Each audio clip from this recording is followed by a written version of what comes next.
Hello and welcome all to the Literature Zone. And in today's video, I would like to uh, tell the summary of the poetry Ode to the West Wind.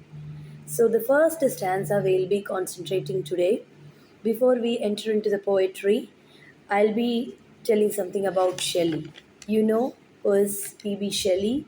He is one of the romantic poets during Romantic period, and Shelley, he was a revolutionary poet like John Keats. So we have already done Ode on a Grecian Urn in our one of our videos, and so see that P.B. Shelley, he was born in the year 1792 and died in the year 1822.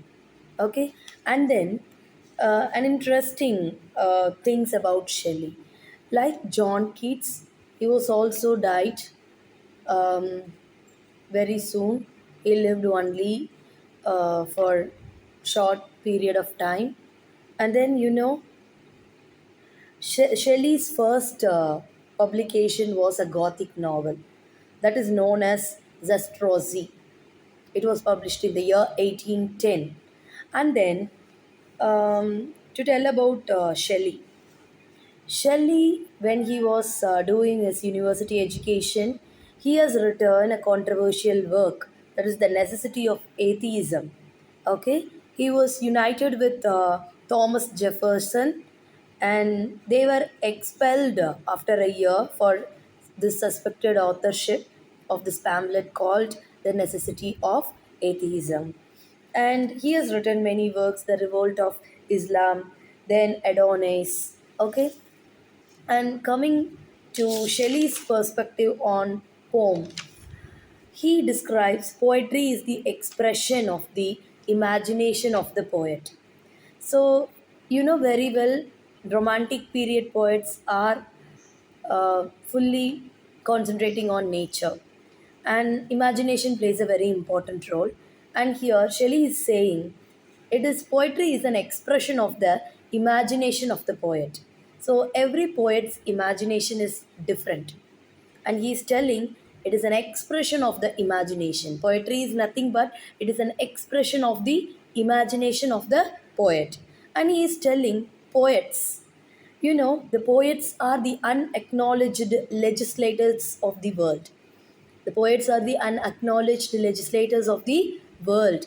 So, poets have the power to transform society. So, poets are very powerful people, he is telling. So, now we move on to the poetry. Ode to the West Wind. Okay, you know what is wind. And here, this lyrical form of poetry, Shelley is trying to talk to wind. So in every stanza, he wants to address wind. He's addressing wind. He's trying to talk to wind. How powerful the wind is. That is what he is going to tell in this poetry. So in this video, we'll see the first stanza alone. And this poetry, all the stanza are written in terza rima pattern. So terza rima is nothing but the cantos, the three lines are there. The first line and the third line are having rhyme scheme. Okay, when we read the poetry, you will understand. O wild west wind, thou breathe of autumn's being. Thou, from whose unseen presence of leaves dead, are driven like ghosts from an enchanter fleeing. Yellow and black and pale and hectic red, pestilence stricken multitudes, O thou, who charitiest to their dark wintry bed, who winged seats where they lie cold and low, each like a corpse within its grave, until thine azure sister of the spring shall blow her clarion over the dreaming earth and fill, driving sweet buds like flocks to feed in air, with living hues and odors plain and hell. Wild spirit, which art moving everywhere, destroyer and preserver, hear, O hear. Okay, this is the first stanza of this poetry. See, he is describing wind as wild west wind.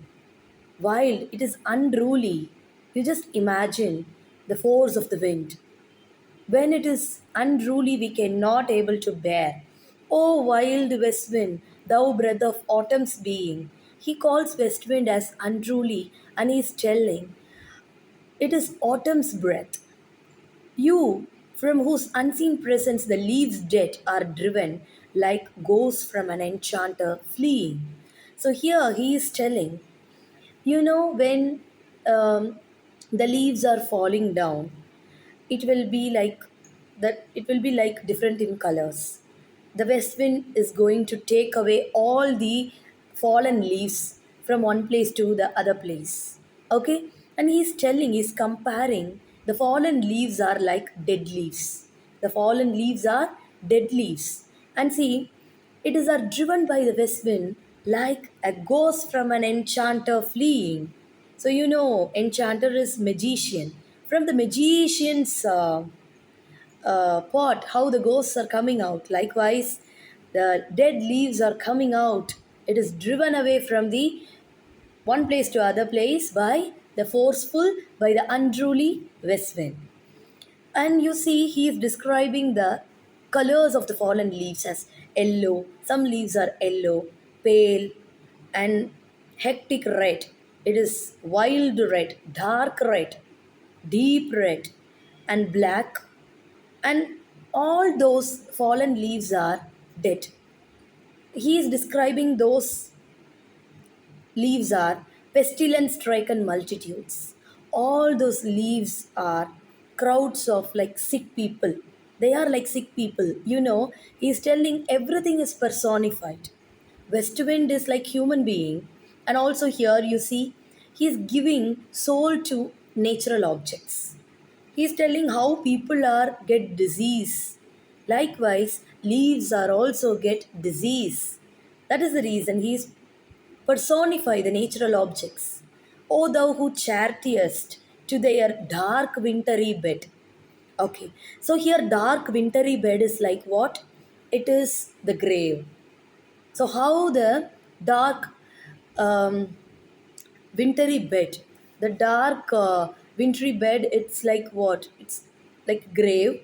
So the dead bodies are carried from one place to other place to the grave to bury. Likewise here, the fallen leaves are taken by the west wind from one place to other place for the burial process. Okay, so the same idea is continuing in the other three lines. The winged seeds where they lie cold and low, each like a corpse within its grave, until thine azure sister of the spring shall blow. Okay, so here you see winged seeds. The seeds are like what? It's like a winged shape, and they are like they lie cold and they feel very low in the mud, and each like a corpse. Corpse means dead bodies within its grave. How the dead bodies are inside the mud, inside the grave. Likewise, the seeds are buried in the inside the what? Under the ground. It is in the grave. Until thine azure sister. Azure, it is blue in color. Blue, azure, that is sky. Azure sister of the spring shall blow. Okay, so now the season is going to change. So in autumn season, everything was facing so many issues. When the spring comes, you will get solace. So here, thine azure sister, when you get rain, the spring season comes, everything will be flourished. That is the idea. Her clarion over the dreaming earth and fill, driving sweet buds like flocks to feed in the air, with living hues and odors plain and hell. Wild spirit which art moving everywhere, destroyer and preserver. Here, oh here. Okay, here he is telling. So you just imagine a tree. It is very tall tree from heaven to earth. Okay, so she brings out the buds. They are like flocks of sheep. So when the trees are the fallen from the trees, many fallen uh, leaves are coming, and it is moving from one place to other place, and the buds are there. When the spring season comes, no, you know, you will get the hues, living hues, many colorful um, buds will be there. It will bloom. When spring season come, the entire situation will change. So see that living hues, the fragrance will come. You can view many flowers. Okay, that is the idea here. He is describing um, this west wind as a destroyer as well as a preserver. During autumn season, you can find how forceful it was. And at the same time, spring season it comes, we need air always. So he is telling that west wind is a destroyer as well as a preserver. And he is talking to who Shelley is talking to the west wind, and he is telling, oh west wind, hear me, listen to me. Okay, so this is the idea which is conveyed in the first stanza. Okay, so in the next video we will be looking into the next stanzas. So thank you.